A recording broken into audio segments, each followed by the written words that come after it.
ఎట్టకేలకు జగన్మోహన్ రెడ్డి రోడ్ ఎక్కబోతున్నారు. 6 నెలల తర్వాత అధికారంలోకి వచ్చి 6 నెలలు అయింది.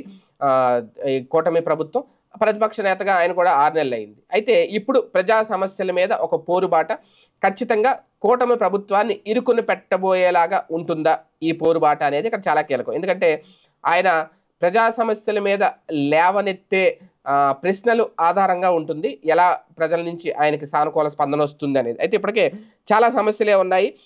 అలాగే ప్రధానంగా సూపర్ 6 హామీల గురించి ఖచ్చితంగా మాట్లాడతారు. ఇందులో భాగంగానే పెరిగిన కరెంటు ఛార్జీలకు సంబంధించి విద్యార్థులకు ఫీజు రీఎంబర్స్మెంట్ ఇప్పటివరకు విడుదల అవ్వలేదు. దీనికి సంబంధించి అన్ని కలెక్టరేట్ల దగ్గర ఆయన వినతి పత్రాలు కూడా ఇవ్వబోతున్నారు వైఎస్ఆర్సీపీ కార్యకర్తలు. అలాగే రైతుల సమస్యలపైన కూడా పోరాటానికి సిద్ధమవుతున్నారు. ఎన్నికలకు ముందు 20,000 రూపాయల ఇన్పుట్ సబ్సిడీ ఇస్తామని చెప్పి చంద్రబాబు గారు హామీ ఇచ్చారు. అన్నదాత సుఖీభవ అది ఎంతవరకు స్టార్ట్ చేయలేదు అనేది. అలాగే వాళ్ళ పాలనలో రైతులకు ఏమేం న్యాయం చేశారు, ఎంతెంత ఇచ్చారు అనేది కూడా చెప్పబోతున్నారు. ఈ నెల 27న విద్యుత్ ఛార్జీల పెంపుదలకు సంబంధించి కూడా నిరసన ఆందోళన చేయబోతున్నారు. ఎన్నికలకు ముందు విద్యుత్ ఛార్జీలు తగ్గిస్తామని చెప్పి పెంచడం వెనక ఏంటనే ఆందోళన కూడా ఇప్పుడు చేయబోతున్నారు. ర్యాలీలు నిర్వహించబోతున్నారు.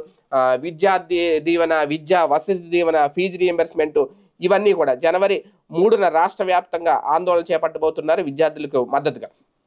రైతులకు సంబంధించి రేపు 11వ తేదీ నుంచే కలెక్టరేట్ల దగ్గరికి వెళ్ళి వినతి పత్రాలు అందించబోతున్నారు. అయితే ఇక్కడ కీలకం ఏంటి అంటే ఇవన్నీ జిల్లాల వారీగా వైసీపీ నాయకులు చేస్తారు, జగన్మోహన్ రెడ్డి గారు కూడా చేస్తూ ఉంటారు.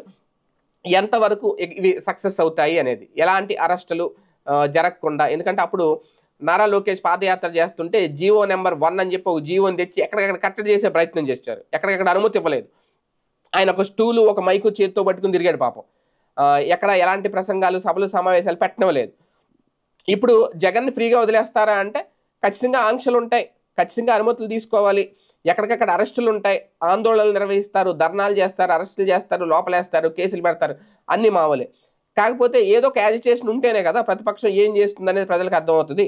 ఆ ప్రయత్నం అయితే చేస్తున్నారు. అది ఎంతవరకు కూటమి సర్కార్ని ఇరుకుని పెడుతోంది, మళ్ళీ ఇక్కడ కూడా ప్రతీకార రాజకీయం మమ్మల్ని అడ్డుకుంటున్నారని చెప్పి దాన్ని ఉపయోగించుకుంటారా లేదా, ఏది ఏమైనా కూటమి ప్రభుత్వానికి ఇప్పుడు ఒక టెన్షన్ అయితే స్టార్ట్ అయ్యింది జగన్మోహన్ రెడ్డి గారు తీసుకున్న నిర్ణయంతో. మరి ఏం జరుగుతుందనే చూడాలి.